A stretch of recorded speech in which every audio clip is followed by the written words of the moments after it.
Hi dear friends, welcome to chalkboard stories. അപ്പൊ നമ്മുടെ ഇന്നത്തെ ടോപ്പിക് എന്ന് പറയുന്നത് കേരള ഹിസ്റ്ററി ആണ്. കേരള ഹിസ്റ്ററിയിൽ നിന്ന് 2024 ചോദിച്ചിരിക്കുന്നത്, അതായത് ഡിഗ്രി ലെവൽ എക്സാമിന്, അതേപോലെ തന്നെ 10th ലെവൽ എക്സാമിന്, അതേപോലെ തന്നെ +2 ലെവൽ എക്സാമിന് ചോദിച്ചിരിക്കുന്ന ക്വസ്റ്റ്യൻസ് തിരഞ്ഞെടുത്ത ഒരു 50ഓളം ക്വസ്റ്റ്യൻസും അതിന്റെ കണക്റ്റഡ് ഫാക്ട്സും ആണ് നമ്മൾ ഇന്ന് ഡിസ്കസ് ചെയ്യാൻ വേണ്ടി പോകുന്നത്.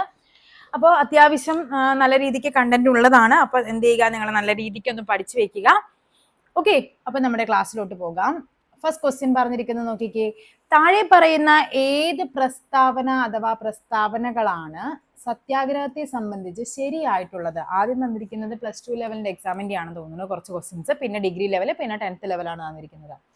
ഓക്കെ, അപ്പൊ ചോദിച്ചിരിക്കുന്നത് ഗുരുവായൂർ സത്യാഗ്രഹത്തെ സംബന്ധിച്ച് ശരിയായിട്ടുള്ള പ്രസ്താവനകളാണ് നമുക്ക് വേണ്ടത്.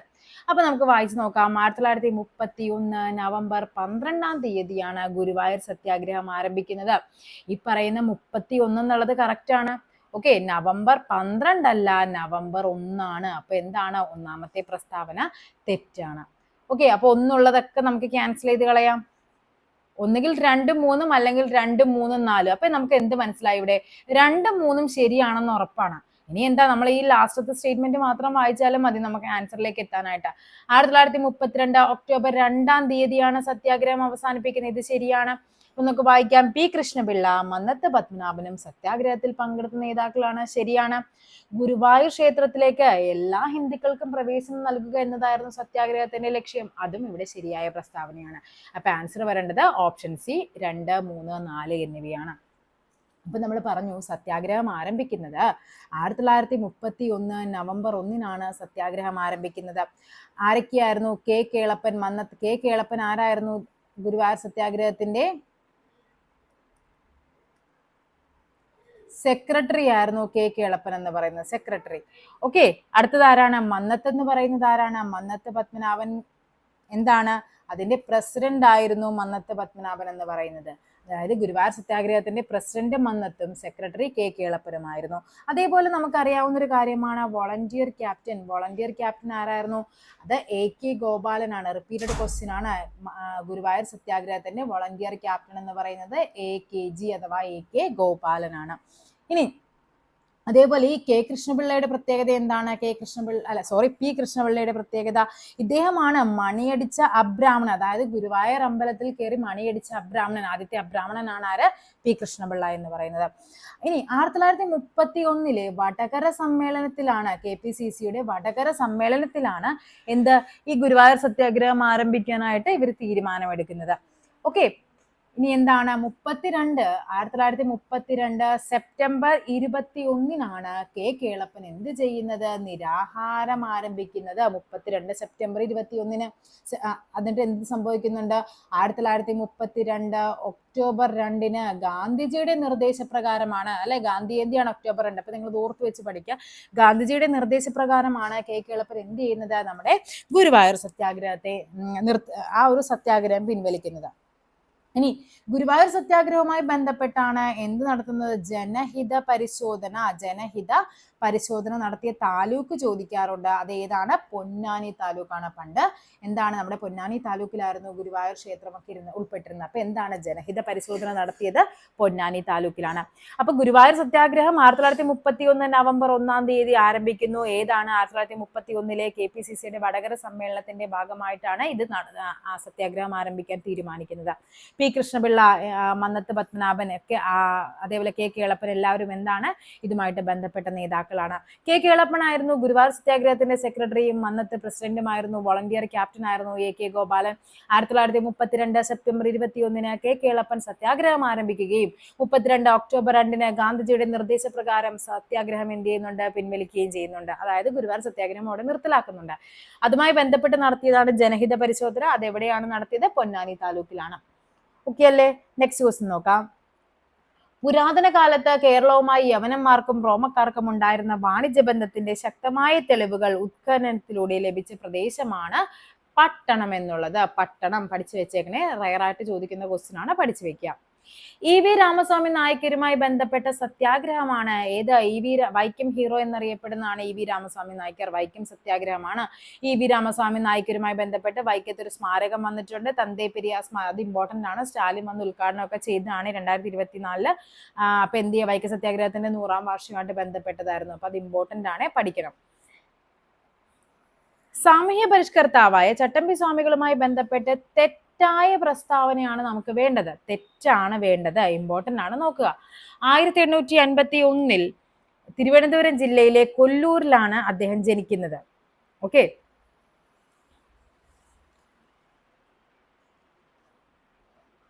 സ്വാമിനാഥ ദേശികർ ചട്ടമ്പി സ്വാമികളെ തമിഴ് വേദാന്ത ശാസ്ത്രം അഭ്യസിപ്പിച്ചു.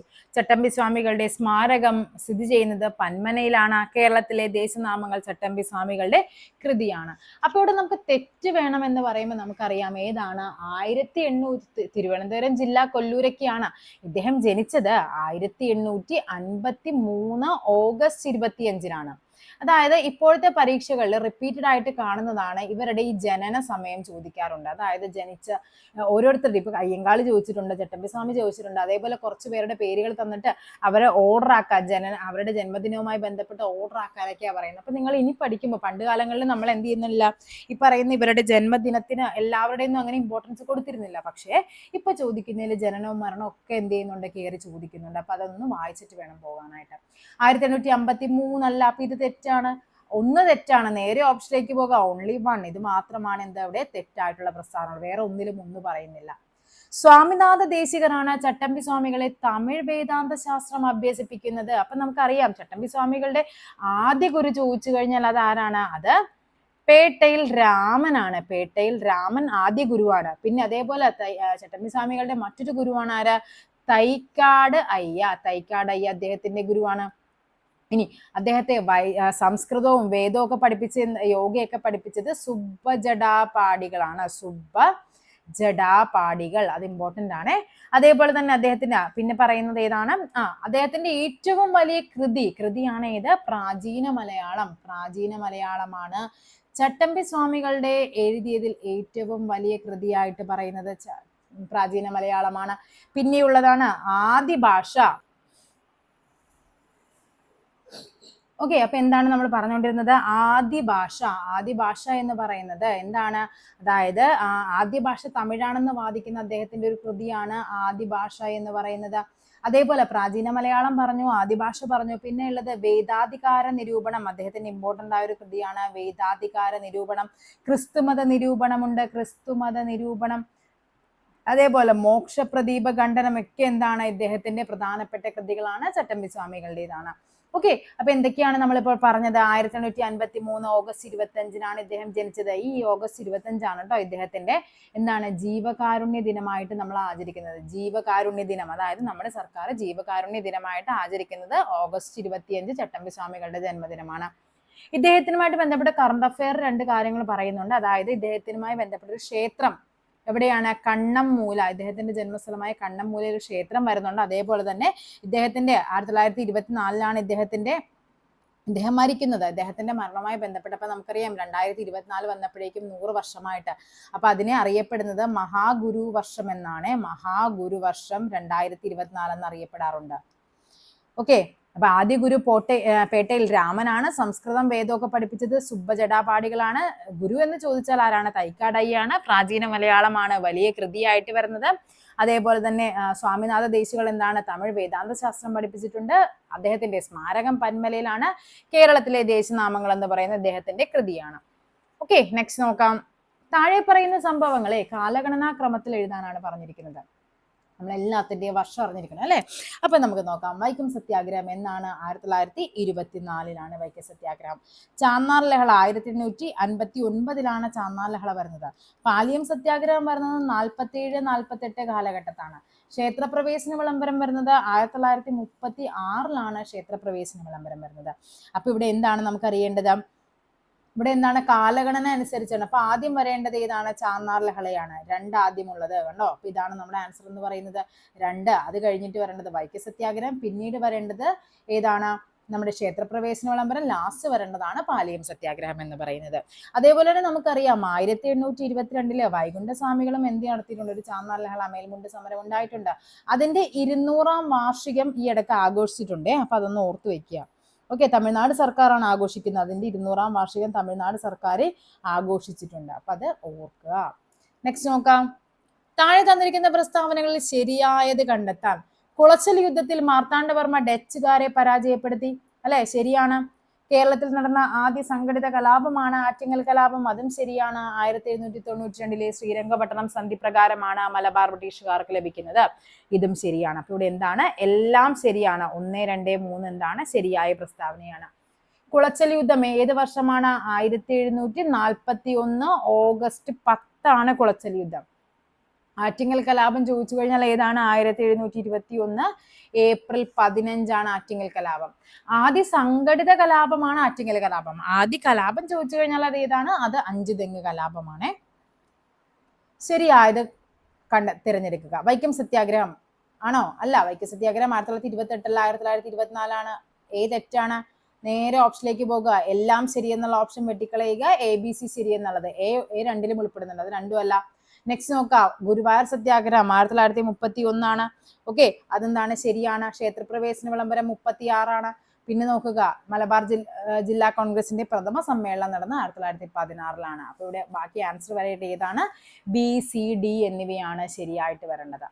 ഓക്കെ, അപ്പൊ നമുക്ക് നോക്കാം. മലബാർ ജില്ലാ കോൺഗ്രസിന്റെ ആദ്യ സമ്മേളനം 1916 പറഞ്ഞു. അതെവിടെയായിരുന്നു? പാലക്കാടാണ് ആദ്യ സമ്മേളനം. അതിന്റെ അധ്യക്ഷ എന്ന് പറയുന്നത് ആനി ബസന്റ് ആയിരുന്നു. Annie Besant.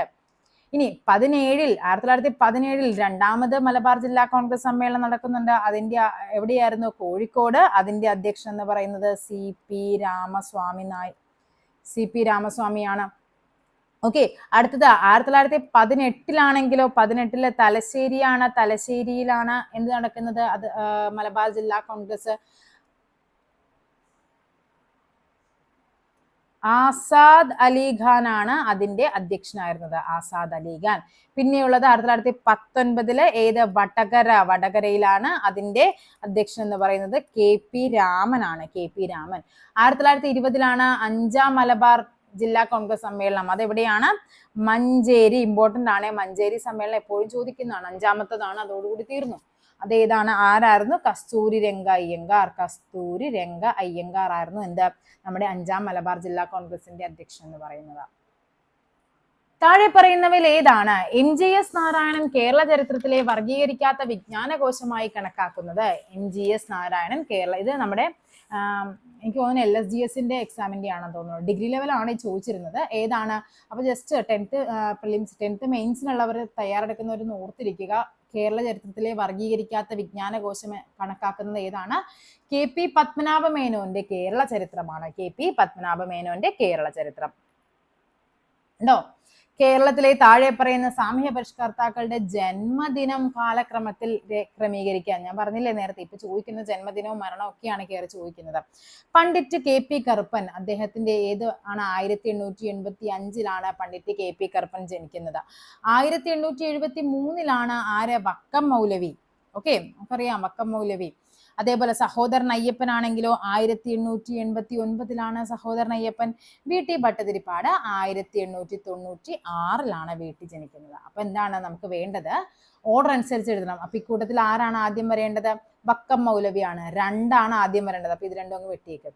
2 കഴിഞ്ഞാൽ പിന്നെ ആരാണ് വരേണ്ടത്? 73 കഴിഞ്ഞാൽ പിന്നെ വേണ്ടത് 85 അല്ലെ? പണ്ഡിറ്റ് KP കറുപ്പനാണ്. സോ ഇതുമല്ല ആൻസർ വരേണ്ടത് ഓപ്ഷൻ B ആണ്. വക്കം മൗലവി, പണ്ഡിറ്റ് കറുപ്പൻ, അടുത്ത സഹോദരൻ അയ്യപ്പൻ, ലാസ്റ്റ് വരേണ്ട ആളാണ് VT ഭട്ടതിരിപ്പാട്. ഓക്കെ, പണ്ഡിറ്റ് കറുപ്പന്റെ വീട്ടുപേരാണ് എന്ത്? സാഹിത്യ കുടീരം കേട്ടോ, സാഹിത്യ കുടീരം.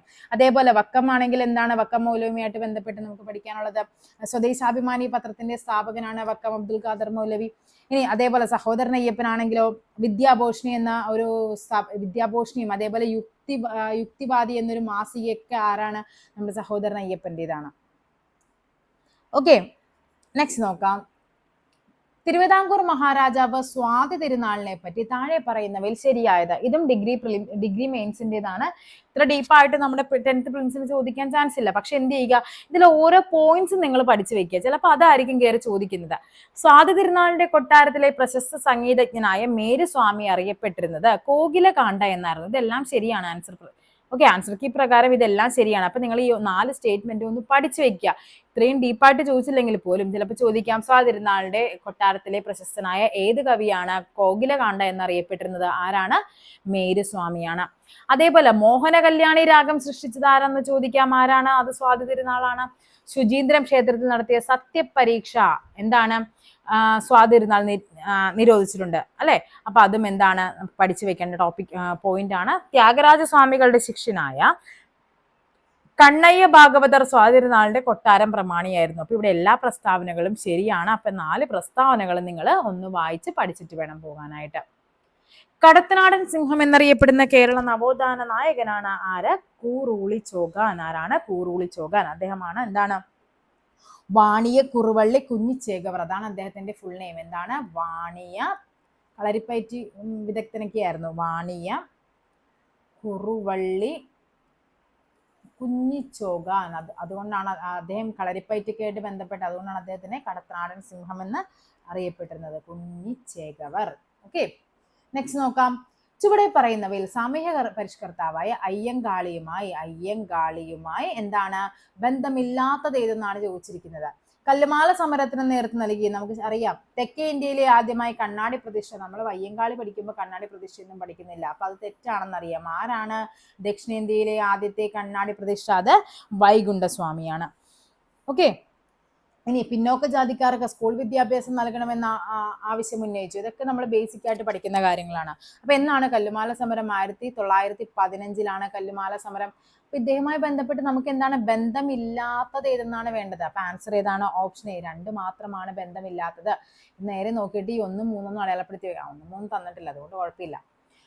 ഓക്കെ, അപ്പൊ നോക്കാം നമുക്ക് അയ്യങ്കാളി. പിന്നെ അതേപോലെ അദ്ദേഹവുമായി ബന്ധപ്പെട്ട് എന്താണ്? വില്ലുവണ്ടി സമരം എന്നാണ്? 1893 വില്ലുവണ്ടി സമരമുണ്ട്. പിന്നെ എന്താണ് അദ്ദേഹവുമായി ബന്ധപ്പെട്ട് പറയാനുള്ളത്? മഹാത്മാഗാന്ധിയുമായിട്ട് കണ്ടുമുട്ടിയത് 1937 അയ്യങ്കാളിയും മഹാത്മാഗാന്ധിയുമായിട്ട് കണ്ടുമുട്ടുന്നത്. ഓക്കെ, തിരുക്കൊച്ചി സംസ്ഥാനം രൂപീകൃതമായത് എന്നാണ്? തിരുക്കൊച്ചി രൂപീകൃതമായത് 1949 ജൂലൈ 1 തിരുക്കൊച്ചി രൂപീകൃതമായത്. തിരുക്കൊച്ചിയിലെ ആദ്യ മുഖ്യമന്ത്രി ആരാണ്? അത് പറവൂർ TK നാരായണ പിള്ളയാണ്. പറവൂർ TK നാരായണ പിള്ളയാണ് ആദ്യ മുഖ്യമന്ത്രി എന്ന് പറയുന്നത്.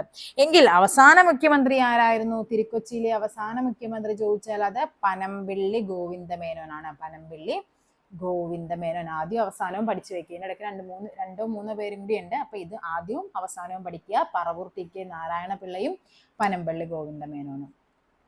സാമൂഹ്യ പരിഷ്കരണ പ്രസ്ഥാനമായ ആത്മവിദ്യാസംഘം സ്ഥാപിച്ചത്. ആത്മവിദ്യാസംഘം ആരാണ്? ആത്മവിദ്യാസംഘം വാഗ്ഭടാനന്ദനാണ്. 1885 വാഗ്ഭടാനന്ദൻ ജനിക്കുന്നത്. 1885. അതേപോലെ VK ഗുരുക്കൾ. ഇദ്ദേഹത്തിന്റെ യഥാർത്ഥ നാമമാണെന്ത്? VK ഗുരുക്കൾ. അതേപോലെ മലബാറിലെ ശ്രീനാരായണ ഗുരു എന്നൊക്കെ അറിയപ്പെടുന്ന ആരാണ്? വാഗ്ഭടാനന്ദനാണ്. മലബാറിലെ ശ്രീനാരായണ ഗുരു.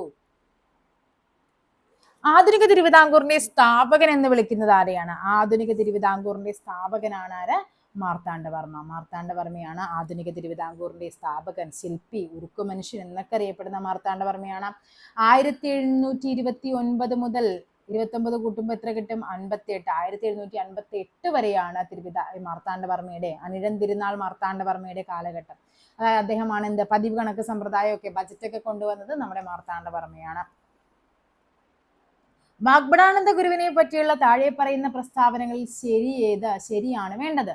കണ്ണൂർ ജില്ലയിലെ പാട്യത്ത് ജനിച്ചു. ഓക്കെ, ശരിയായ പ്രസ്താവനയാണ്. 1906 തത്വപ്രകാശിക എന്ന വിദ്യാലയം സ്ഥാപിച്ചു. 1914 ശിവയോഗ വിലാസം മാസിക ആരംഭിച്ചു. അപ്പൊ എന്തൊക്കെ പഠിക്കണം നമുക്ക്? തത്വപ്രകാശിക പഠിക്കണം, ശിവയോഗ വിലാസം. 1947 അദ്ദേഹം എന്ത് ചെയ്യുന്നത്? ഗാന്ധിജിയുമായി കൂടിക്കാഴ്ച നടത്തുന്നതെന്ന് പറയാം. പക്ഷെ അല്ല, അദ്ദേഹം തെറ്റായ പ്രസ്താവനയാണ്. നമുക്കറിയാം ഗാന്ധിജി 1937 ലാസ്റ്റ് നമ്മുടെ കേരളത്തിൽ വരുന്നത്. അപ്പൊ 1947 അദ്ദേഹം ഗാന്ധിജിയുമായി, അതിനു മുമ്പ് 1939 എന്തോ ഇദ്ദേഹം മരിക്കുന്നുണ്ട് വാഗ്ഭടാനന്ദൻ. ഓക്കെ, കറക്റ്റ് ഡേറ്റ് എനിക്ക് ഓർമ്മയില്ല, 39 38 അങ്ങനെ ഏതോ 39 എൻ്റെ ഒരു വിശ്വാസം. വാഗ്ബടാനന്ദ ഗുരു മരിക്കുന്നുണ്ട്. അപ്പൊ അതുമായിട്ട് ബന്ധപ്പെട്ട്, അപ്പൊ എന്തായാലും 47 അല്ല. ഇനി അപ്പൊ നമുക്ക് നോക്കാം, 1, 2, 3 ശരിയായിട്ട് വരുന്നത്. അതായത് ഗാന്ധിജിയുടെ ജീവൻ രക്ഷിക്കുന്ന, അതായത് ഗാന്ധിജി 1932 കമ്മ്യൂണൽ അവാർഡിനെതിരെ നിരാഹാര സത്യാഗ്രഹം ഇരിക്കുന്നുണ്ട്. അതുമായി ബന്ധപ്പെട്ട് ഗാന്ധിജിയുടെ ജീവൻ രക്ഷിക്കുക എന്നൊരു എഡിറ്റോറിയൽ എഴുതിയത് ഈ പറയുന്ന വാഗ്ബടാനന്ദനായിരുന്നു. ഓക്കെ, വൈക്കം സത്യാഗ്രഹവുമായി ബന്ധപ്പെട്ട് താഴെ പറയുന്ന പ്രസ്താവനകൾ ശരിയേത്? സവർണ ജാഥ ഇതിനോടനുബന്ധിച്ചാണ്. നമ്മൾ എപ്പോഴും പഠിക്കുന്നതാണ്. 1924 നവംബർ 1 മന്നത്ത് പത്മനാഭൻ സവർണ ജാഥ. EV രാമസ്വാമി നായ്ക്കർ സത്യാഗ്രഹത്തിൽ പങ്കെടുത്തു അല്ലെ, വൈക്കം ഹീറോയാണ്. സത്യാഗ്രഹം അവസാനിക്കുമ്പോൾ സേതുലക്ഷ്മി ബായി ആയിരുന്നു ഭരണാധികാരി എന്ന് പറയുന്നത്. ഇതും ശരിയാണ്. അപ്പൊ സത്യാഗ്രഹം തുടങ്ങുമ്പോൾ ആരായിരുന്നു ഭരണാധികാരി? അത് ശ്രീമൂലം തിരുനാളായിരുന്നു. ശ്രീമൂലം, സേതുലക്ഷ്മിക്ക് മുമ്പ് ആരായിരുന്നു? ശ്രീമൂലം തിരുനാളായിരുന്നു. അപ്പൊ തുടങ്ങുമ്പോൾ ശ്രീമൂലവും അവസാനിക്കുമ്പോൾ ആരായിരുന്നു? സേതുലക്ഷ്മി ബായിയുമായിരുന്നു. ക്ഷേത്രപ്രവേശനമായിരുന്നു സത്യാഗ്രഹികളുടെ ആവശ്യമാണോ? അത് ഏതായിരുന്നു? ഗുരുവായൂർ സത്യാഗ്രഹമായിരുന്നു ക്ഷേത്രപ്രവേശനവുമായി ബന്ധപ്പെട്ട്. വൈക്കം സത്യാഗ്രഹത്തിന്റെ ആവശ്യം എന്തായിരുന്നു? വൈക്കം ആ അമ്പലത്തിന് ചുറ്റുമുള്ള ആ വഴി കൂടി എന്താണ്, താഴ്ന്ന ജാതിക്കാർക്ക് നടക്കണം എന്നുള്ളതായിരുന്നു. അപ്പൊ ആൻസർ വരേണ്ടത് 1, 2, 3 ഇവിടെ ശരിയായിട്ട് വരേണ്ട പ്രസ്താവന. വൈകുണ്ഠസ്വാമികളെ സംബന്ധിച്ചിട്ടുള്ള താഴെ പറയുന്ന പ്രസ്താവനകൾ ശരിയായത് ഏതെന്നാണ് ചോദിച്ചിരിക്കുന്നത്. വൈകുണ്ഠസ്വാമി 1908 തിരുവനന്തപുരം ജില്ലയിലെ കൊല്ലൂർ ഗ്രാമത്തിൽ ജനിച്ചു.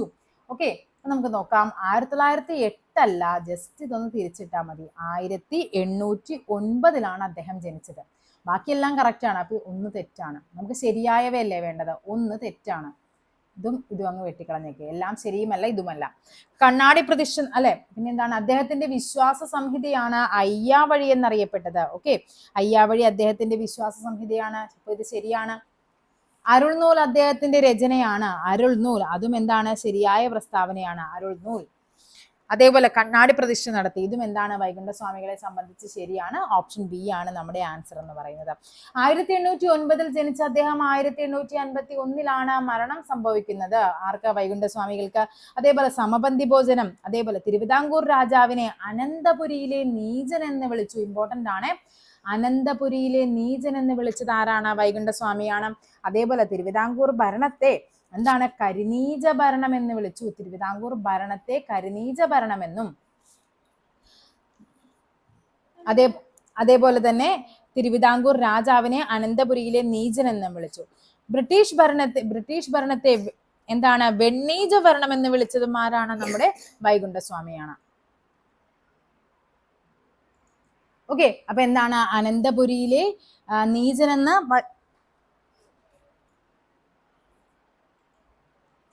അനന്തപുരിയിലെ നീചൻ എന്ന് തിരുവിതാംകൂർ രാജാവിനെയും കരിനീച ഭരണം എന്ന തിരുവിതാംകൂർ ഭരണത്തെയും വെണ്ണീച ഭരണം എന്ന ബ്രിട്ടീഷ് ഭരണത്തെയും വിശേഷിപ്പിച്ചത് ആരാണ്? നമ്മുടെ വൈകുണ്ഠസ്വാമിയാണ്. അതേപോലെ ഇദ്ദേഹത്തിന്റെ നമ്മൾ പറഞ്ഞു വിശ്വാസ സംഹിതയാണ് അയ്യാവഴി. ഇതിന്റെ എന്താണ് ലോഗോ എന്ന് പറയുന്നത് തീജ്വാല വഹിക്കുന്ന താമരയാണ്. തീജ്വാല വഹിക്കുന്ന താമര. ഓക്കെ, അതേപോലെ ഇദ്ദേഹവുമായി ബന്ധപ്പെട്ട കറണ്ടായിട്ട് നടന്നൊരു സംഭവമാണ് 2014 നടന്നതാണ് നിലവിളി സമരം. അപ്പൊ ചോദിക്കാം, നിലവിളി സമരം ആരുമായി ബന്ധപ്പെട്ടതാണ്? വൈകുണ്ഠസ്വാമിയാണ്. കാരണം അദ്ദേഹത്തിന്റെ ജന്മദിനമായ മാർച്ച് 12 ഈ ഡേറ്റ് ഇമ്പോർട്ടന്റ് ആണ്. നമ്മൾ പറഞ്ഞു 1809 മാർച്ച് 12 അദ്ദേഹം ജനിക്കുന്നത്. ഈ മാർച്ച് 12 പൊതു അവധിയാക്കി പ്രഖ്യാപിക്കണമെന്നും പറഞ്ഞുകൊണ്ട് VSDP, അതായത് എന്താണ് VSDP? വൈകുണ്ഠസ്വാമി ധർമ്മ പ്രചരണ സഭ എന്ത് ചെയ്യുന്നുണ്ട്? 2014 നടത്തിയ ഒരു സമരമായിരുന്നു നിലവിളി സമരം. അപ്പൊ ചോദിക്കാൻ, നിലവിളി സമരം ആരുമായി ബന്ധപ്പെട്ടതാണ്? വൈകുണ്ഠസ്വാമിയുമായി ബന്ധപ്പെട്ടതാണ്. വയനാട്ടിൽ ബ്രിട്ടീഷുകാർക്കെതിരായി നടന്ന കുറിച്യ കലാപത്തെ പറ്റി താഴെ പറയുന്നവയിൽ തെറ്റായ പ്രസ്താവന. തെറ്റാണ് നമുക്ക് വേണ്ടത്. കലാപം നടന്ന 1812 ശരിയാണ്. കലാപത്തെ അടിച്ചമർത്താൻ ബ്രിട്ടീഷുകാർ രാമനമ്പിയാണ് നിയോഗിച്ചതാണോ? അല്ല, ഇത് തെറ്റാണ്. കാര്യം എന്താണ്? കലാപത്തെ നയിച്ച വ്യക്തിയാണ് ആര്? രാമനമ്പി എന്ന് പറയുന്നത്. കലാപത്തിന്റെ പ്രധാന നേതാവായ പാലിയത്തച്ഛനെ ബ്രിട്ടീഷുകാർ വധിക്കുന്നുണ്ട്. നമ്മൾ കുറിച്യർ കലാപം പഠിക്കുമ്പോഴൊന്നും പാലിയത്തച്ഛനെ പഠിക്കുന്നില്ല. അപ്പൊ ഇതും എന്താണ്? തെറ്റാണ്. വട്ടത്തൊപ്പിക്കാരെ പുറത്താക്കുക എന്നുള്ളതായിരുന്നു മുദ്രാവാക്യം. അപ്പൊ ഇതും എന്താണ്? ശരിയാണ്. ഇതും ശരിയാണ്. നമുക്ക് വേണ്ടത് തെറ്റായ പ്രസ്താവനയാണ്. Option C 2, 3. നമ്മൾ എന്ത് ചെയ്യും? തെറ്റാണെന്നൊക്കെ വായിച്ചു വെക്കും, പക്ഷെ നേരെ പോയിട്ട് 1, 4 അങ്ങ് മാർക്ക് ചെയ്യും. മാർക്ക് ചെയ്യരുത്. 2, 3 നമ്മുടെ ആൻസർ എന്ന് പറയുന്നത്. തെറ്റാണ് നമുക്ക് വേണ്ടത്. താഴെ കൊടുത്തിരിക്കുന്ന സംഭവങ്ങളുടെ ശരിയായ കാലഗണനാക്രമം എന്ന് പറയുമ്പോൾ അതിർത്തി ഗാന്ധി ആരാണ്? ഖാൻ അബ്ദുൽ ഗാഫർ ഖാൻ. എന്നാണ് അദ്ദേഹം മരിക്കുന്നത്? 1988 മലബാർ കലാപം 1921 ക്ഷേത്രപ്രവേശന വിളംബരം 1936 ജവഹർലാൽ നെഹ്റു മരിക്കുന്നത് 1964 അപ്പൊ ഇവിടെ ഏതാണ് ഓർഡർ എന്ന് പറയുന്നത്? ആദ്യം വരേണ്ടത് മലബാർ കലാപമാണ് അല്ലെ? മലബാർ കലാപമാണ് ആദ്യം വരേണ്ടത്. അപ്പൊ ഇത് രണ്ടും അങ്ങ് വെട്ടിക്കോ. ഇനി എന്താണ്? മലബാർ കലാപം. അത് കഴിഞ്ഞ് വരേണ്ടത് ഏതാണ്? ക്ഷേത്രപ്രവേശന വിളംബരമാണ്. പിന്നീടാണ് എന്ത് വരേണ്ടത്? ജവഹർലാൽ നെഹ്റുവിന്റെ മരണവും പിന്നീട് അതിർത്തി ഗാന്ധിയുടെ മരണവും. അപ്പൊ ഓപ്ഷൻ എ ആണ് ആൻസർ ആയിട്ട് വരേണ്ടത്. സ്വാതന്ത്ര്യ സമരകാലത്ത് മലബാറിൽ പ്രസിദ്ധീകരിച്ച അൽ അമീൻ പത്രവുമായി ബന്ധപ്പെട്ട് താഴെ കൊടുത്തിരിക്കുന്ന പ്രസ്താവനകൾ ശരിയേത്? മുഹമ്മദ് അബ്ദുറഹിമാൻ സാഹിബിന്റെ നേതൃത്വത്തിലാണ് ആരംഭിച്ചത്. ശരിയാണ്. അതേപോലെ തന്നെ എന്താണ്? 1924 ഒക്ടോബർ 12 ആരംഭിക്കുന്നത്. 1924 ഒക്ടോബർ 12 അതും എന്താണ് ഇവിടെ? ശരിയായ പ്രസ്താവനയാണ്. നമുക്ക് വേണ്ടത് ശരിയായ പ്രസ്താവനയാണ്. 1939 ബ്രിട്ടീഷ് സർക്കാർ എന്ത് ചെയ്യുന്നുണ്ട്? ഈ പത്രം നിരോധിക്കുന്നുണ്ട്. ഇതും ശരിയാണ്. പത്രത്തിന്റെ ഓഫീസ് കോഴിക്കോടായിരുന്നു. അപ്പൊ ഇത് തെറ്റാണ്. 1, 2, 3 ഇവിടെ ശരിയായിട്ട് വരേണ്ടത്. അപ്പൊ എന്തൊക്കെയാണ് നമുക്കറിയാം? മുഹമ്മദ് അബ്ദുറഹിമാൻ സാഹിബ് 1924 കോഴിക്കോട് നിന്നാണ് ഇത് ആരംഭിക്കുന്നത്. അതായത് 39 കോൺഗ്രസും യുദ്ധവും എന്ന പേരിൽ അദ്ദേഹത്തിന്റെ പത്രത്തിൽ ഒരു മുഖപ്രസംഗം അവതരിപ്പിക്കുന്നുണ്ട്, ഈ അൽ അമീൻ പത്രത്തിൽ. അതുകൊണ്ടാണ് ഈ പത്രം കണ്ടുകെട്ടാനായിട്ട് കാരണം എന്ന് പറയുന്നത്. ഓക്കെ, 1939 ബ്രിട്ടീഷ് സർക്കാർ പത്രം നിരോധിക്കാനുള്ള കാരണം കോൺഗ്രസും യുദ്ധവും എന്നൊരു മുഖപ്രസംഗവുമായിരുന്നു കാരണം. 1957 കേരള സർവകലാശാലയായി മാറിയ തിരുവിതാംകൂർ സർവകലാശാല രൂപം കൊണ്ടത് എന്നാണ്? 1937 തിരുവിതാംകൂർ സർവകലാശാല രൂപം കൊള്ളുന്നത്. അതാണ് 57 എന്തായിട്ട് മാറുന്നത്? യൂണിവേഴ്സിറ്റി ആയിട്ട് മാറുന്നത്. ഓക്കെ, താഴെ പറയുന്ന കൃതികളിൽ ശ്രീനാരായണ ഗുരുവിൻ്റെതല്ലാത്ത കൃതി ഏത്? അല്ലാത്തത് ചോദിച്ചു കഴിഞ്ഞാൽ അത് ഏതാണ്?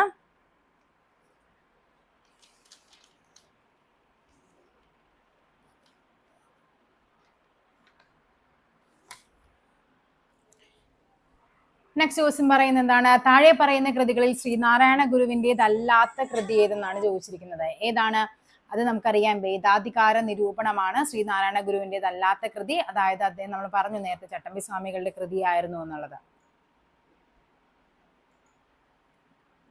താഴെ തന്നിട്ടുള്ള സംഭവങ്ങളിൽ തെറ്റായത് ഏതെന്നാണ് ചോദിച്ചിരിക്കുന്നത്. തെറ്റായ സംഭവം കുണ്ട്ര വിളംബരം 1880 നമുക്കറിയാം അല്ലെ. ഇനി ഏതാണ്? ആറ്റിങ്ങൽ കലാപം 1721 കുളച്ചൽ യുദ്ധം എന്നാണ്? 1741 കുളച്ചൽ യുദ്ധം. കുറിച്യർ കലാപം എന്നാണ്? 1812 കുറിച്യർ കലാപം. അപ്പൊ ഇതാണ് നമ്മുടെ തെറ്റായത്. അപ്പൊ ആൻസർ വരേണ്ടത് ഓപ്ഷൻ ഡി ആണ്. കുറിച്യർ ലഹളയുമായി ബന്ധപ്പെട്ട ശരിയായ പ്രസ്താവനകൾ ഏത്? 1812 കുറിച്യർ ലഹള നടന്നത്. ഓക്കെ, അപ്പൊ നമ്മൾ കഴിഞ്ഞ പരീക്ഷകൾക്ക് ഈ കുറിച്യർ കലാപം വൈക്കം സത്യാഗ്രഹമൊക്കെ റിപ്പീറ്റഡ് ആയിട്ട് ചോദിച്ചതായിരുന്നു. 1812 ശരിയാണ്. വയനാട് ജില്ലയിലെ കുറിച്യരും കുറുമ്പരുമാണ് കേട്ടോ വിഭാഗത്തിലാണ് വിഭാഗത്തിൽപ്പെട്ടവരാണ് ലഹളയ്ക്ക് നേതൃത്വം നൽകിയത്. അപ്പൊ ഇത് തെറ്റാണ്. പ്രധാന നേതാവ് രാമനമ്പിയായിരുന്നു. ശരിയാണ്. ബ്രിട്ടീഷ് ഈസ്റ്റ് ഇന്ത്യ കമ്പനി മലബാറിൽ നടപ്പിലാക്കിയ ജനവിരുദ്ധ നികുതി നയങ്ങൾക്കെതിരെ നടത്തിയ ലഹളയാണ് കുറിച്യർ ലഹള എന്ന് പറയുന്നത്. അപ്പൊ ഇതെല്ലാം ശരിയാണ്. ആൻസർ എന്താണ്? 2 മാത്രമാണ് ഇവിടെ തെറ്റ്. അപ്പൊ ഒന്ന് നമുക്ക് എന്താണ്? ശരിയായ പ്രസ്താവനയല്ലേ വേണ്ടത്. അപ്പൊ 1, 3, 4 എന്നുള്ളതാണ്. ഓപ്ഷൻ സി ആണ് ആൻസർ ആയിട്ട് വരേണ്ടത്. കേരളത്തിലെ ആദ്യത്തെ വനിതാ മാസികയാണ് കേരളീയ സുഗുണബോധിനിയാണ് ആദ്യത്തെ വനിതാ മാസിക. 1956 കേരളം രൂപീകരിക്കുമ്പോൾ എത്ര ജില്ലകളാണ് ഉണ്ടായിരുന്നത്? 5 ജില്ലകൾ. ഏതൊക്കെയാണ്? തിരുവനന്തപുരം ഉണ്ടായിരുന്നു, കൊല്ലം ഉണ്ടായിരുന്നു, അതേപോലെ മലബാർ ഉണ്ടായിരുന്നു, കോട്ടയം ഉണ്ടായിരുന്നു, അതേപോലെ പിന്നെ ഏതാണ്? കോട്ടയം, തിരുവനന്തപുരം, കൊല്ലം, മലബാർ, കോട്ടയം, തൃശ്ശൂർ. ഈ 5 ജില്ലകളാണ് നമ്മുടെ 1956 കേരളം രൂപീകരിക്കുമ്പോൾ നിലവിലുണ്ടായിരുന്നത്. കേരള നവോത്ഥാനത്തിന്റെ വഴിത്തിരിവായ അരുവിപ്പുറം പ്രതിഷ്ഠ എന്നൊക്കെ കേൾക്കുമ്പോഴേ നമുക്കറിയാം ആരാണത്? ശ്രീനാരായണ ഗുരുവാണ്. കേരളത്തിലെ ആദ്യ റെയിൽപാത ഏതാണ്? 1861 കേരളത്തിലെ ആദ്യ റെയിൽപാത. അത് എവിടെ മുതൽ എവിടം വരെയാണ്? ബേപ്പൂർ മുതൽ തിരൂര് വരെയാണ് ആദ്യ റെയിൽപാത വന്നത്. അതേപോലെ തന്നെ ചോദിക്കാറുണ്ട്, പഴയ തിരുവിതാംകൂറിലെ ആദ്യ റെയിൽപാത വന്നത് 1904 പയ്യന്നൂരിൽ വെച്ച് നടന്ന കോൺഗ്രസ് സമ്മേളനത്തിന്റെ അധ്യക്ഷൻ ആരായിരുന്നു? പയ്യന്നൂർ സമ്മേളനം ജവഹർലാൽ നെഹ്റു 1928 ഈ സമ്മേളനത്തിലാണ് പൂർണ്ണ സ്വരാജ് പ്രമേയം ഇന്ത്യയിൽ ആദ്യമായിട്ട് അവതരിപ്പിക്കുന്നത്. അത് ഈ പയ്യന്നൂർ സമ്മേളനത്തിലാണ്. അവതരിപ്പിച്ച വ്യക്തിയാണ് ആര്? നമ്മുടെ കെ കേളപ്പൻ എന്ന് പറയുന്നത്. തിരുവിതാംകൂറിലെ രാഷ്ട്രീയ പ്രക്ഷോഭവുമായി ബന്ധമില്ലാത്തത് പുന്നപ്ര വയലാർ സമരം, മലയാളി മെമ്മോറിയൽ, നിവർത്തന പ്രക്ഷോഭം, ഇതെല്ലാം തിരുവിതാംകൂറിലെ രാഷ്ട്രീയ പ്രക്ഷോഭമായിരുന്നു. കീഴരിയൂർ ബോംബ് കേസാണ് ബന്ധമില്ലാത്തത്. ഇത് ഏതാണ്? നമ്മുടെ മലബാർ കലാപവുമായി ബന്ധപ്പെട്ടതാണ്. ഡോക്ടർ KB ആരായിരുന്നു? KB മേനോൻ ആണ് അതിന്റെ ബുദ്ധി കേന്ദ്രം എന്നൊക്കെ അറിയപ്പെടുന്നത്. KB മേനോൻ. സോറി, മലബാർ കലാപം അല്ല, ഏതാണ്? നമ്മുടെ ക്വിറ്റ് ഇന്ത്യ സമരം, 1942 ക്വിറ്റ് ഇന്ത്യ സമരവുമായി ബന്ധപ്പെട്ടാണ് കീഴരിയൂർ ബോംബ് കേസ് കേരളത്തിൽ നടക്കുന്നത്. വൈക്കം സത്യാഗ്രഹത്തിന് നേതൃത്വം വഹിച്ചത് ആരാണ്? TK മാധവനാണ് നേതൃത്വം വഹിച്ച വ്യക്തി എന്ന് പറയുന്നത്. 1817 ഗൗരി പാർവതിബായി പുറപ്പെടുവിച്ച വിളംബരത്തിലെ ശ്രദ്ധേയമായ പരിഷ്കാരമായിരുന്നു എന്ത്? ചാന്നാ സ്ത്രീകൾക്ക് മാറുമറയ്ക്കാനുള്ള അവകാശം, മരുമക്കത്തായത്തിനെതിരെയുള്ള നിയമങ്ങൾ, ഏകീകൃതമായ ശിക്ഷാവിധികൾ, പ്രൈമറി വിദ്യാഭ്യാസം സൗജന്യമാക്കി. ഏറ്റവും ഇമ്പോർട്ടന്റ് ആയ കാര്യമാണ് പ്രൈമറി വിദ്യാഭ്യാസം സൗജന്യമാക്കി. അതേപോലെ വിദ്യാഭ്യാസം ഗവൺമെന്റിന്റെ കടമയാണെന്നൊക്കെ പറയുന്നത് നമ്മുടെ ഇപ്പറയുന്ന ഗൗരി പാർവതിബായി ആണ്. 1815 മുതൽ 29 വരെയാണ് ഗൗരി പാർവതിബായിയുടെ ഭരണകാലഘട്ടം എന്ന് പറയുന്നത്. ഈ പ്രൈമറി വിദ്യാഭ്യാസം സൗജന്യമാക്കിയ വർഷമൊക്കെ ചോദിക്കാറുണ്ട് കേട്ടോ. യോഗക്ഷേമ സഭ രൂപീകരിക്കുന്നതിന് നേതൃത്വം നൽകിയത് ആരാണ്? യോഗക്ഷേമ സഭ ആരാണ്? VT ഭട്ടതിരിപ്പാടാണ്. VT ഭട്ടതിരിപ്പാട്. ഏത് വർഷം? 1908 യോഗക്ഷേമ സഭ VT ഭട്ടതിരിപ്പാട് രൂപീകരിക്കുന്നത്. 1920 മഞ്ചേരിയിൽ നടന്ന മലബാർ രാഷ്ട്രീയ സമ്മേളനത്തിൽ ഉൾപ്പെടാത്ത വിഷയം ഭരണപരിഷ്കരണം, കുടിയാന്മ പ്രശ്നം, ഖിലാഫത്ത് പ്രശ്നം, ഇതെല്ലാം എന്ത് ചെയ്യുന്നുണ്ട്? 1920 മഞ്ചേരി സമ്മേളനത്തിൽ. അതായത് ഞാൻ ഓൾറെഡി ക്ലാസ് ചെയ്തിട്ടുണ്ട്. നമ്മുടെ 10ാം ക്ലാസ്സിലെ ഒരു കേരള ആധുനികതയിലേക്ക് എന്നൊരു ചാപ്റ്റർ ഉണ്ട്. ഏറ്റവും കൂടുതൽ കേരള ഹിസ്റ്ററിയിൽ നിന്ന് ക്വസ്റ്റ്യൻസ് ചോദിക്കുന്ന ആ ഒരു ഒറ്റ ചാപ്റ്ററിൽ നിന്നായിരിക്കും. അതിൽ ഇങ്ങനെ പോയിന്റ് ബൈ പോയിന്റ് ആയിട്ട് പറഞ്ഞിരിക്കുന്ന 3 കാര്യങ്ങളാണ് ഈ തന്നിരിക്കുന്നത്. 1920 മഞ്ചേരിയിൽ നടന്ന രാഷ്ട്രീയ സമ്മേളനത്തിന്റെ പ്രധാന വിഷയങ്ങളായിരുന്നു എന്നും പറഞ്ഞു. അപ്പോൾ അടുത്ത ആൻസർ വരേണ്ടത് ജനസംഖ്യ അനുപാത സംവരണമാണ്. കണ്ടോ, ആ ചാപ്റ്റർ നല്ല രീതിക്ക് നിങ്ങൾ കേരള ഹിസ്റ്ററി ഏതൊക്കെ പരീക്ഷകൾക്ക് വേണ്ടി കേരള ഹിസ്റ്ററി പഠിക്കുന്നുണ്ടോ ആ ഒരു ചാപ്റ്റർ, കേരളം ആധുനികതയിലേക്ക് എന്ന് പറയുന്ന ആ ഒരു ചാപ്റ്റർ നമ്മൾ ഓൾറെഡി ക്ലാസ് വൃത്തിയായിട്ട് നമ്മൾ കംപ്ലീറ്റ് ഫാക്ട്സും പറഞ്ഞ് ക്ലാസ് എടുത്തിട്ടുണ്ട്. അതുമായിട്ട് ബന്ധപ്പെട്ട് ചോദിക്കുന്ന ക്വസ്റ്റ്യൻസ് ഒക്കെ അതിൽ പറഞ്ഞിട്ടുണ്ട്. ആ ക്ലാസ് ഒന്ന് ഞാനത് താഴെ കമന്റിൽ ഫസ്റ്റ് ആയിട്ട് പിൻ ചെയ്തിട്ടിരിക്കുക, അല്ലെങ്കിൽ ഡിസ്ക്രിപ്ഷനിൽ ഉണ്ടാവുക. ആ ചാപ്റ്റർ ഒന്ന് പഠിക്കണം. നിങ്ങൾ ചരിത്രം പഠിക്കുന്ന, കേരള ഹിസ്റ്ററി പഠിക്കുകയാണെങ്കിൽ ആ ചാപ്റ്റർ പഠിച്ചേ പറ്റുള്ളൂ. മലയാള ഭാഷയിലെ ആദ്യ നിഘണ്ടു ആരുടെ സംഭാവനയായിരുന്നു? ആദ്യ നിഘണ്ടു ആണ് ചോദിച്ചിരിക്കുന്നത്. ആരുടേതാണ്? അത് അർണോസ് പാതിരിയാണ്. ഇതും ആ ചാപ്റ്ററിലെ സെയിം കണ്ടന്റ് ആണ് പറയുന്നത്. ഏതാണ്? ആദ്യ വ്യാകരണ ഗ്രന്ഥം ചോദിച്ചു കഴിഞ്ഞാൽ അത് ആഞ്ചലോസ് ഫ്രാൻസിസ് ആണ്, ആദ്യ വ്യാകരണ ഗ്രന്ഥം. അതേപോലെ തന്നെ ബെഞ്ചമിൻ ബെയ്ലിക്ക് എന്താണ് പ്രത്യേകത? ആദ്യ ഇംഗ്ലീഷ് മലയാളം നിഘണ്ടു ചോദിച്ചു കഴിഞ്ഞാൽ അത് ബെഞ്ചമിൻ ബെയ്ലിയാണ്. ആദ്യം മലയാളം ഇംഗ്ലീഷ് നിഘണ്ടു ചോദിച്ചു കഴിഞ്ഞാൽ അത് ഹെർമൻ ഗുണ്ടർട്ടാണ്. ആദ്യ നിഘണ്ടു അർണോസ് പാതിരി, ആദ്യ ഇംഗ്ലീഷ് മലയാളം നിഘണ്ടു ബെഞ്ചമിൻ ബെയ്ലി, ആദ്യ മലയാളം ഇംഗ്ലീഷ് നിഘണ്ടു ഡോക്ടർ ഹെർമൻ ഗുണ്ടർട്ടും, ആദ്യ വ്യാകരണ ഗ്രന്ഥം ഡോക്ടർ ആഞ്ചലോസ് ഫ്രാൻസിസുമാണ്. ഇതും ആ ബോക്സിൽ തന്നെ പറയുന്നതാണ്. 1809 കുണ്ട്ര വിളംബരം പുറപ്പെടുവിച്ചത് ആരാണ്? വേലുത്തമ്പി ദളവയാണ്. നമുക്ക് എല്ലാവർക്കും അറിയാവുന്ന ഒരു കാര്യമാണ് അല്ലേ? അത് ബേസിക് ആണ്, നമ്മൾ ബേസിക് ആയിട്ട് പഠിക്കുന്നതാണ്. ഇതും ആ ചാപ്റ്ററിൽ പറയുന്നതാണ്. 1809 ജനുവരി 11 കുണ്ട്ര വിളംബരം. മലയാള മാസം 984, മകരം 1 1859 ജെയിംസ് ഡാറ കയർ ഫാക്ടറി സ്ഥാപിച്ചത്. ഇതും ആ ചാപ്റ്ററിലെ ക്വസ്റ്റ്യൻ ആണ്. ഏതാണ്? ആലപ്പുഴ ജില്ലയിലാണ് കയർ ഫാക്ടറി സ്ഥാപിക്കുന്നത്. തിരുവിതാംകൂർ മുസ്ലിം മഹാജനസഭയുടെ സ്ഥാപകനാണ് ആര്? വക്കം അബ്ദുൽ ഖാദർ മൗലവി. വക്കം അബ്ദുൽ ഖാദർ മൗലവിയുടെ പ്രധാനപ്പെട്ട കുറച്ച് മാസികകളുണ്ട്. എന്ത്? മുസ്ലിം എന്ന് പറയുന്ന ഒരു മാസിക, അൽ ഇസ്ലാം എന്നൊരു മാസിക, അതേപോലെ ദീപിക, ഇതൊക്കെ വക്കം അബ്ദുൽ ഖാദർ മൗലവിയുടേതാണ്. ഇദ്ദേഹമാണ് സ്വദേശാഭിമാനി പത്രത്തിന്റെ സ്ഥാപകൻ എന്ന് പറയുന്നത്. മലയാള ഭാഷയിൽ അച്ചടിച്ച ആദ്യ പുസ്തകമാണ് സംക്ഷേപ വേദാർത്ഥം. ഇതും ആ ടെക്സ്റ്റ് ബുക്കിൽ പറയുന്ന ടോപ്പിക്കാണ്. താഴെ പറയുന്ന സംഭവങ്ങളുടെ ശരിയായ കാലഗണന കണ്ടെത്താനാണ് പറഞ്ഞിരിക്കുന്നത്. കുറിച്യർ കലാപം ഏത് വർഷമാണ്? 1812. വേലുത്തമ്പി 1809 കുണ്ട്ര വിളംബരം പുറപ്പെടുവിക്കുന്ന അറിയാം, അതേ വർഷം തന്നെയാണ് അദ്ദേഹം മരിക്കുന്നത്. മലബാർ കലാപം 1921. ചാന്നാർ ലഹള 1859 ചാന്നാർ ലഹള നടക്കുന്നത്. ഇനി നമുക്ക് എന്താ കാലഗണനക്രമത്തിൽ എഴുതണം. അപ്പൊ ആദ്യം വരേണ്ടത് ഏതാണ്? 2 വേലുത്തമ്പിയുടെ കലാപമാണ്. വേലുത്തമ്പിയുടെ കലാപമാണ് ആദ്യം വരേണ്ടത്. അപ്പൊ ഇവിടെ ഇതാണ് ആദ്യം വരേണ്ടത്. എന്താ ബാക്കി 2 ആദ്യം വരേണ്ടത്. സോ ബാക്കിയെല്ലാം നമുക്ക് കട്ട് ചെയ്യാം. നോക്കാം. നമുക്ക് 2 കഴിഞ്ഞാൽ പിന്നെ വരേണ്ടത് 1, പിന്നെ വരേണ്ടത് 4, പിന്നെ വരേണ്ടത് 3. അതാണ് ഓർഡർ എന്ന് പറയുന്നത്. കേരളത്തിലെ ആദ്യ സ്വദേശീയ പ്രിന്റിംഗ് പ്രസ്സായ സെന്റ് ജോസഫ് പ്രസ്. അപ്പൊ പഠിക്കണം, കേരളത്തിലെ ആദ്യ സ്വദേശീയ പ്രിന്റിംഗ് പ്രസിന്റെ പേരാണ് സെന്റ് ജോസഫ് പ്രസ്. ആരാണ് തുടങ്ങിയത്? അത് മാർ കുര്യാക്കോസ് ഏലിയാസ് ചാവറയാണ്. വരിക വരിക സഹചരെ വലിയ സഹന സമരമായ കരളുറച്ചു കൈകൾ കോർത്ത് കാൽനടയ്ക്ക് നാം ദേശീയ ബോധമുണർത്തുന്ന ഈ വരികൾ രചിച്ചതാരാണ്? അംശി നാരായണ പിള്ളയാണ്. ഇന്റർനാഷണൽ ആർമിയുടെ വനിതാ വിഭാഗത്തിന്റെ നേതാവായ മലയാളിയാണ് ക്യാപ്റ്റൻ ലക്ഷ്മി. ക്യാപ്റ്റൻ ലക്ഷ്മിയാണ്. കേരള കലാമണ്ഡലത്തിന്റെ സ്ഥാപിതമായി ബന്ധപ്പെട്ട വ്യക്തിയാണ് വള്ളത്തോൾ നാരായണ മേനോൻ. പിന്നീട് ആരാണ്? മണക്കുളം മുകുന്ദരാജ് അല്ലെ. അതേപോലെ എന്നാണ് കേരള കലാമണ്ഡലം സ്ഥാപിക്കുന്നത്? 1930 കേരള കലാമണ്ഡലം സ്ഥാപിക്കുന്നത്. സമപന്തി ഭോജനം നടത്തിയ കേരളത്തിലെ സാമൂഹ്യ പരിഷ്കർത്താവാണ് വൈകുണ്ഠസ്വാമി. സ്വദേശാഭിമാനി എന്ന പത്രം ആരംഭിച്ചത് വക്കം അബ്ദുൽ ഖാദർ മൗലവിയും അതിന്റെ എഡിറ്റർ ആയിരുന്നു രാമകൃഷ്ണപിള്ള. അതാണ് സ്വദേശാഭിമാനി രാമകൃഷ്ണപിള്ള. പൊയ്കയിൽ ശ്രീ കുമാരഗുരുദേവൻ സ്ഥാപിച്ച പ്രത്യക്ഷ രക്ഷാ ദേവസഭയുടെ ആസ്ഥാനമാണ് ഇരവിപേരൂർ. PRDS എന്താണ്? ഇരവിപേരൂരാണ്. 1947 തൃശ്ശൂരിൽ വെച്ച് നടന്ന ഐക്യ കേരള കൺവെൻഷന്റെ അധ്യക്ഷൻ, തൃശ്ശൂരിലെ ഐക്യ കേരള കൺവെൻഷന്റെ അധ്യക്ഷനാണ് K. കേളപ്പൻ. ഗാന്ധിജിയുടെ കേരള സന്ദർശനവുമായി ബന്ധപ്പെട്ട ശബരി ആശ്രമം സ്ഥിതി ചെയ്യുന്നത് എവിടെയാണ്? പാലക്കാട് ജില്ലയിലാണ്. പാലക്കാട്. അപ്പൊ ഏകദേശം നമ്മൾ 50ഓളം ക്വസ്റ്റ്യൻസ് ഡിസ്കസ് ചെയ്തിട്ടുണ്ട്. അപ്പൊ അടുത്തൊരു ടോപ്പിക്കുമായിട്ട് നമുക്ക് വീണ്ടും കാണാം. ഇതേപോലെ പ്രീവിയസ് ക്വസ്റ്റ്യൻസ് അടുത്തത് ഏത് ടോപ്പിക്ക് ചെയ്യണമെന്നെങ്കിൽ നിങ്ങൾ കമന്റ് ആയിട്ട് പറഞ്ഞാൽ നമുക്ക് ആ ടോപ്പിക്കുകൾ വെച്ച് ചെയ്യാം. അല്ലെങ്കിൽ ടോപ്പിക് വൈസ് ഏതെങ്കിലും ഒരു ടോപ്പിക്കുമായിട്ട് ബന്ധപ്പെട്ട ക്വസ്റ്റ്യൻസ് നിങ്ങൾക്ക് വേണമെങ്കിൽ അങ്ങനെ പറഞ്ഞാൽ ഞാൻ ക്വസ്റ്റ്യൻസ് കളക്ട് ചെയ്ത് അതിന്റെ ഒരു മോക്ക് ടെസ്റ്റ് പോലെയോ അല്ലെങ്കിൽ ക്ലാസ് പോലെയോ നമുക്ക് ചെയ്യാം. അപ്പൊ എന്തായാലും നിങ്ങളുടെ അഭിപ്രായം രേഖപ്പെടുത്തുക. നമുക്ക് അതനുസരിച്ച് ക്ലാസ്സുകൾ പ്ലാൻ ചെയ്യാം. അപ്പൊ അടുത്തൊരു ടോപ്പിക്കുമായി വീണ്ടും കാണാം. താങ്ക്